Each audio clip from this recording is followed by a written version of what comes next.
The problem that we have is the open press system and basically all the platforms.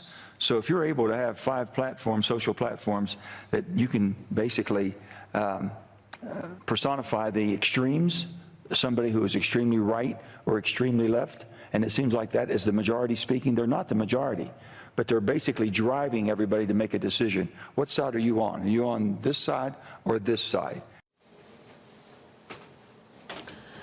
And it is time now for the Hot Topic Buzz. That was Senator Joe Manchin yesterday here in Davos on the stage. He got a lot of heat for it about that panel discussion on the internet. I sat down with the senator earlier, and he clarified. I totally apologize because it was, I didn't explain it properly. That was the problem. The open press that we have, which is absolutely the bedrock for democracy, okay? But there's so much access. So it used to be to where something was said and it was accepted and that was it. Now it's said to where you can find a social media platform, you can find somebody that'll agree with you.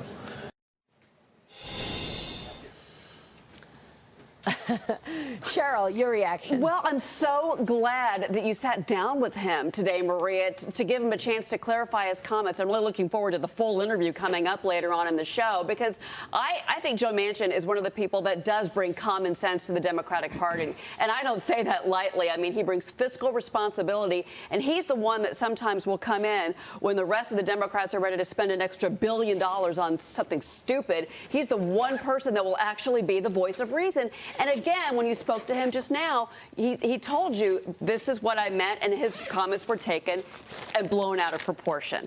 And he's talking about social media. Look, it's great to have the debate on social media. Things get misconstrued. I'm glad you sat down with him. Well, yes, he is a voice of reason, Kenny, but he also did vote with Joe Biden 89% of the time. And the Democrats borrowed $5 trillion in the last 2 years. And we got into that as well in my interview.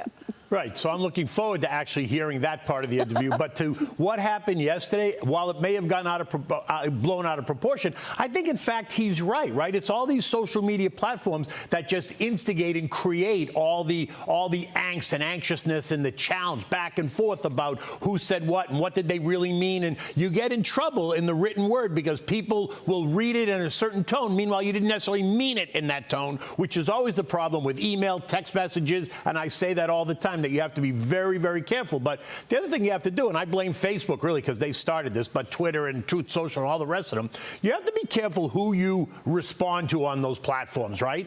As a user of the platform, you have to be careful who you respond to.